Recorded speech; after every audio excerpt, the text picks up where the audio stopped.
Hello, welcome back to my kitchen.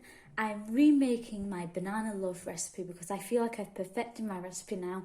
I tried a few variations and I felt like this was the best one. My family enjoyed this one the most, and what I loved is that the banana cake was really moist and yet light and fluffy and just tasted really good. So it's very simple. So we're just going to start with 170 grams of room temperature salted butter. You want it room temperature because it's just easier to beat. I'm using salted butter. If you're using unsalted, you can add a 1/4 teaspoon of salt right now.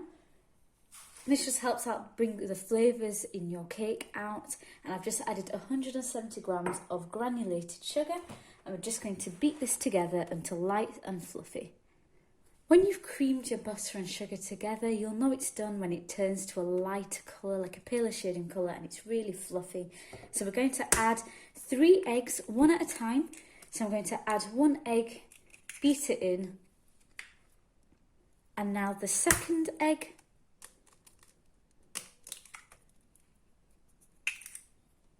And then beat in your final egg. All my eggs are room temperature. I'm using room temperature ingredients because it helps your cake rise and become back a little bit fluffier. Adding your eggs one at a time just helps the batter keep from curdling. Now I've just put my batter aside for a moment.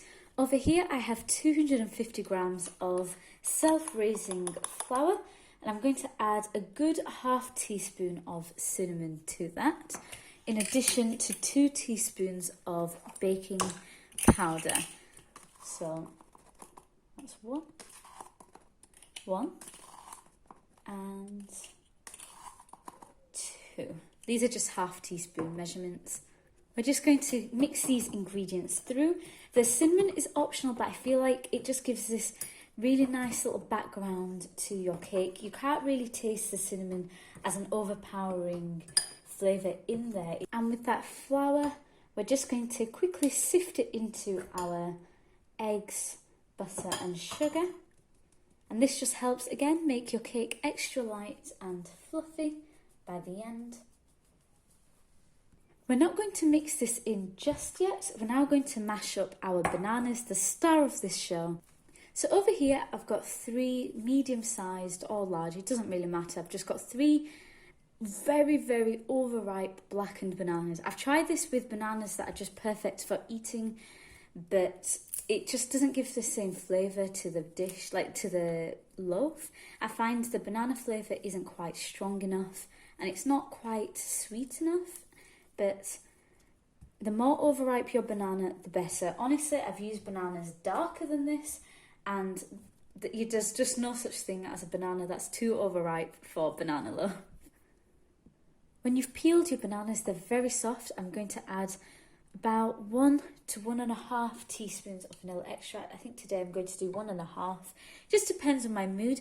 Try to use vanilla extract and not vanilla essence. I feel like vanilla essence doesn't give the same flavour to your banana loaf. I'm just going to whisk this banana together. My bananas are nicely mashed up, and I'm just going to add this to our batter.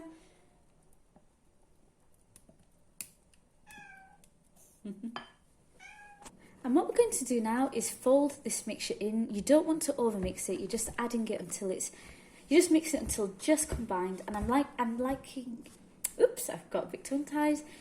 I mix it in with little chopping motions with a spatula just to start with. This prevents it over mixing too much. As you can see, just little choppy movements. And eventually this will combine quite nicely. And very quickly it'll start to combine. Every now and again I'm just giving it one little turn to make sure I've got all that flour from the bottom of the bowl. And usually by this point I add some pieces of walnut. I used to add big whole pieces of walnut or just crush them up slightly, but I noticed that they didn't bake too well in the oven. Like, they would sort of sink a little bit. Some would taste a little burnt, whilst the others would taste raw. And you'd only get the odd walnut that tastes good to me anyway. That's what me and my family used to say. So I'll show you how I like to add my walnuts to this cake. So my batter is just combined. I'm just going to put this aside for a moment. Over here I've got a pretty deep loaf tin. I'm just slightly greasing the bottom of the tin, and I've cut out a piece of parchment paper that's going to go there. That little bit of butter just helps the parchment paper stick and not slide so much. Whilst I grease up the sides slightly. When your dish is greased up, we're going to add our batter.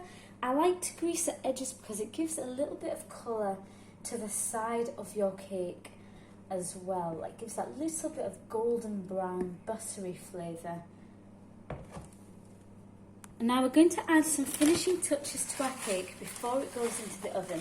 So over here I've got some big granulated golden sugar, and I just like to sprinkle a good amount of this on top just to give that cake a little bit of extra crunch.